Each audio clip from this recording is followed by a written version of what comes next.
작년 6월 홍콩의 거리로 쏟아져 나왔던 200만 명의 사람들. 홍콩 역대 최대 규모의 시위라고 불렸던 이 모습 기억하시나요? 범죄인도 법안 반대를 위해서 홍콩의 거리 곳곳에서 시위가 이어졌었죠. 그로부터 1년이 지난 홍콩은 어떤 모습일까요? 에스커게인, 오늘 이야기해볼 주제는 홍콩 국가보안법입니다. 홍콩 시위가 일어난 지 1년이 지나 홍콩에는 홍콩 국가보안법이라는 게 등장합니다. 올해 5월 22일 중국 정부는 홍콩을 위한 새로운 국가보안법을 제정하겠다고 발표했고, 지난 6월 30일 홍콩 입법회를 거치지도 않고 아예 이 법을 통과시켜버렸는데요. 한마디로 이 법의 주된 내용은 홍콩의 안보에 위협이 되는 활동들을 금지하고 처벌하겠다는 거였습니다. 그런데 어쩐지 찜찜한 이 법 자세히 살펴보니 문제가 많아 보입니다. 홍콩 국가보안법에 따르면 체제 전복, 분리독립, 테러, 외국 세력과의 공모에 가담한 사람은 최대 무기징역에 처할 수 있습니다. 그런데 어디까지가 체제 전복이고 테러인 걸까요?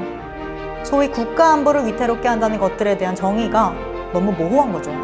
실제로 이 법이 통과되자마자 홍콩에서는 정치적 문구가 달린 각종 깃발, 스티커, 배너를 이유로 시위대를 탄압하기 시작했습니다. 심지어 아무것도 적히지 않은 A4 용지를 들고 시위에 참여한 사람들도 국가안보를 위협한다는 이유로 체포됐었죠. 어떤 식으로든 의미를 갖다 붙이면 백지 한 장도 이 법을 위반한다고 볼 수 있다는 겁니다. 홍콩 국가보안법에는 홍콩에 거주하고 있지 않고 홍콩 시민이 아닌 사람도 이 법을 위반하면 처벌할 수 있다는 조항을 포함하고 있습니다. 이걸 적용시켜보면 지금 여러분이나 저도 이 법의 적용 대상이 될 수 있다는 거죠. 예를 들어 제가 홍콩에 대한 글을 인터넷에 하나 올린 후 이걸 홍콩 정부나 중국 정부가 보고 국가안보를 위협한다 이렇게 간주한다면 중국 땅을 밟는 순간 저도 체포될 수 있다는 겁니다. 마지막으로 이 법을 이용해서 홍콩 정부와 중국 정부는 홍콩의 교육, 언론, 시민단체, 인터넷 등을 감시할 수 있는 권한을 가지게 된 거나 다름없습니다. 영장 없이도 온라인 콘텐츠를 삭제할 수 있고 원하는 사용자의 데이터를 확보할 수도 있죠. 실제로 지난 7월 30일 소셜미디어에 올린 글이 문제가 되면서 한 홍콩 학생이 체포된 사례가 있었습니다.